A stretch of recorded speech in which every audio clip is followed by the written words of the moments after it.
Hello, my friends. Today we are starting right away with Trump's statement about the situation in Ukraine.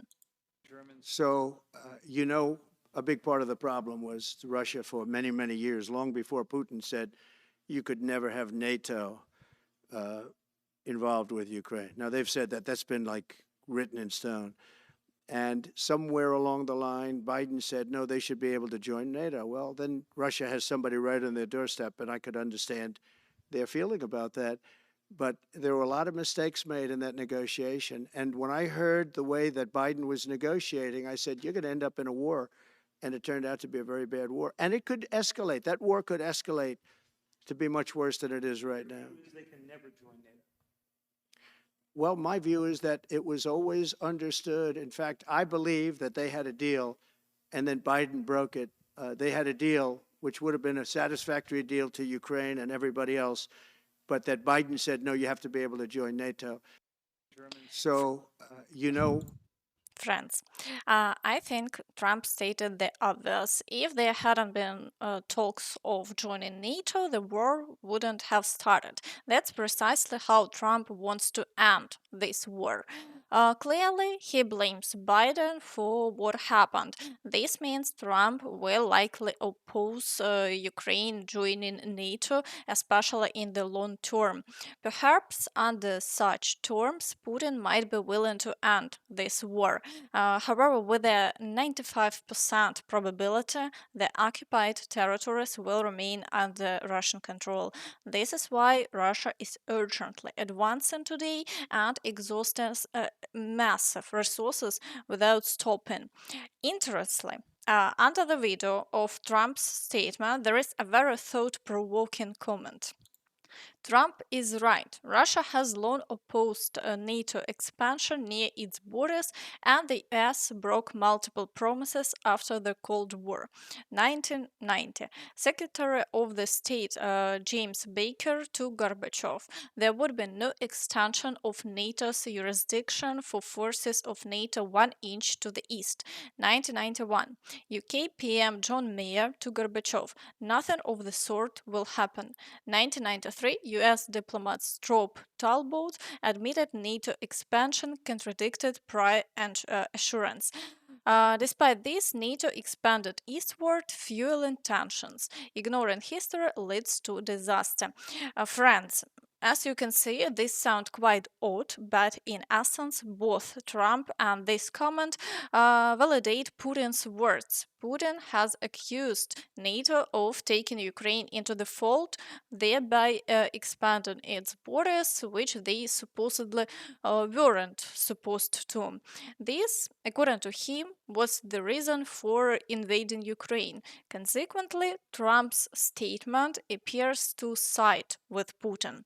This information is certainly shocking and gives us much to think about. What are your thoughts on this? Be sure to share them in the comments.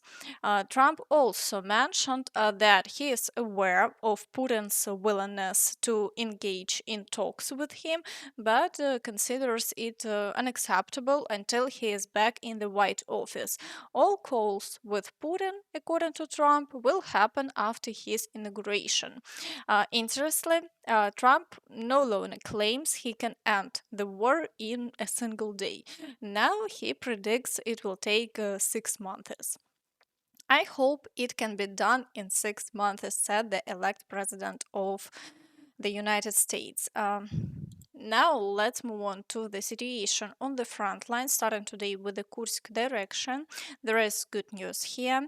It has been confirmed that Ukrainian forces have advanced closer to the village of Velyke Soldatske by another 6 kilometers 700 meters. Russian forces are trying to halt this advance by conducting counterattacks. It's critical for them to clear this territory before Trump's inauguration and the start of negotiations, while Ukrainian forces are doing the opposite by expanding it. It has become a disaster for Russia.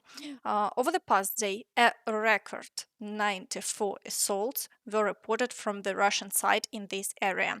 Despite these efforts, they managed to advance only 700 meters near the village of Pohrebky. Attacks also continue in the areas of Nova and Makhnovka, but no significant changes have been reported there. It's also important to note that last night reports began circulating that Belarus has increased its military presence near the Ukrainian border. Belarus has ramped up its military presence near the Ukrainian border, writes Belarusian Gayun.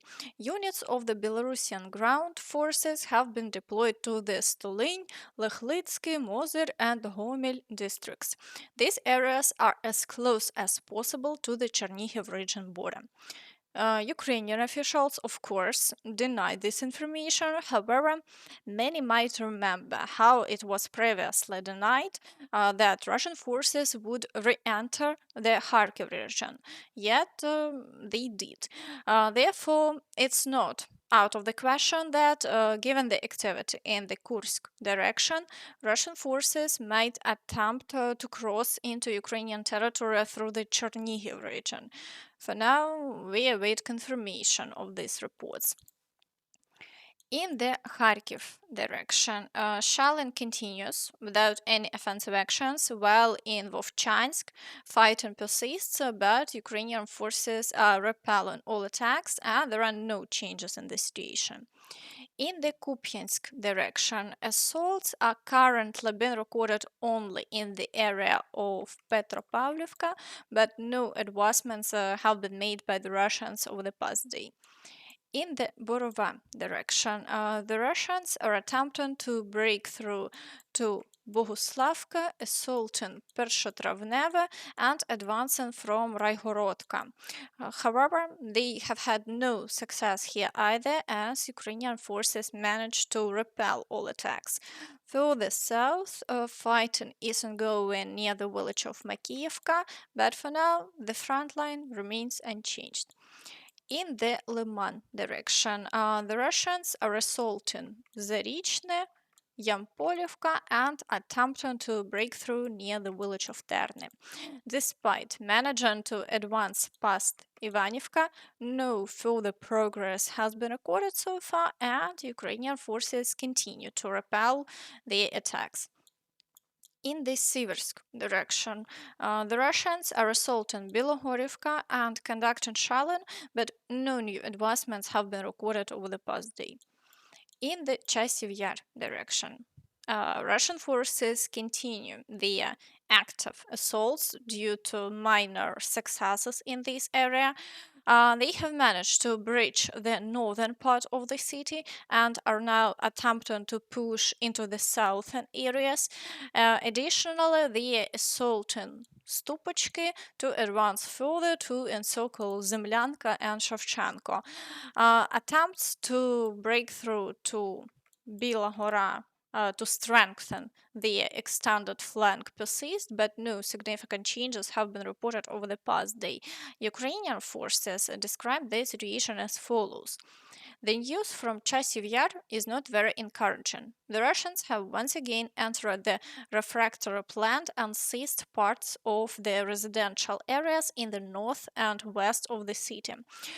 This action suggests that the Russians aim to cut off potential retreat routes from the plant, pushing directly toward it. In the Stupachki direction, the Russians resumed attacks after being pushed back 1 kilometer toward the canal. Currently, the main focus is on frontal pressure against our positions, while the flanks remain stable. In the Toretsk direction, the situation is grim. Russian forces are making concerted effort to capture the city. Fighting and heavy shelling continue on the outskirts. Recently, they managed to breach Sherbinivka and establish a foothold. The situation here remains critical, and Ukrainian forces are struggling to hold the Russian advance. In the Myrnograd area, Russian forces have managed to break through to the village of Tarasivka and continue the assaults. The exact plans here remain unclear, but the entire front line in this area has seen a significant activity with ongoing attacks on the villages of Promeny, Myrolюбівка, and Yelizavetivka. Around Pokrovsk, the situation remains very difficult. The Russians are pushing toward the outskirts of the city, assaulting the villages of Pishane, Zelene, Lysivka, and Sukhy Yar, and advancing toward Kotlynne. Intense shelling persists, but no major changes have been reported over the past day.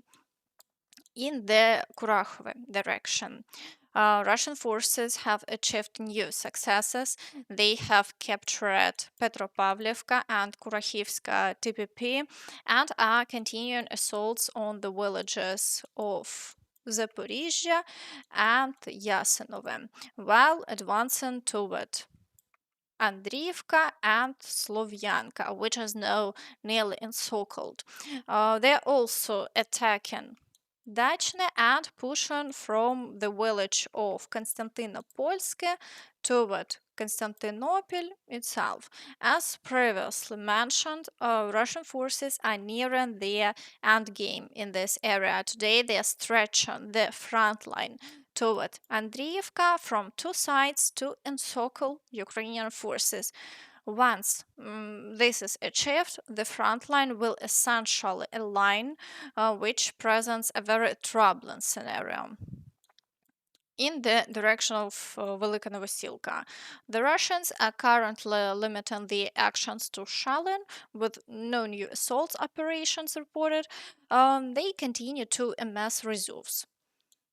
In the Zaporizhzhia direction, Russian forces are attempting to advance toward Novodanylivka through the fields, but Ukrainian forces are preventing them from consolidating their positions. As a result, the front line in this area has seen no changes for an extended period. In the Kherson direction, Russian forces are continuing the efforts to push onto the islands near Nova Kakhovka.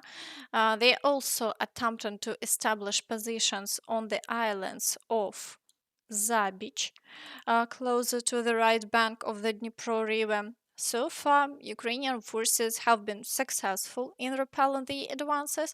We will see how the situation unfolds.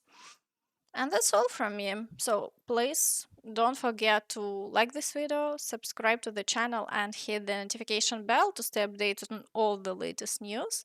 Thank you for watching and see you next time. Bye bye.